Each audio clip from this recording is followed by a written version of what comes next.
వచ్చింది, హోలీ వచ్చింది. హోలీ పండుగ వచ్చింది, రంగురంగుల సంతోషాలు తెచ్చింది. పిచికారితో రంగులు నింపి రంగుల బుర్రలతో ఆడి అన్ని వైపులా రంగులు విసిరి అందరికీ రంగు రదా. హోలీ పండుగ వచ్చింది, రంగురంగుల సంతోషాలు తెచ్చింది.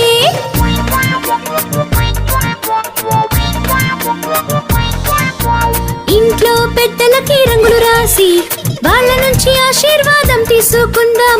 అన్ని గొడవలను మర్చిపోయి అందరితో సరదాగా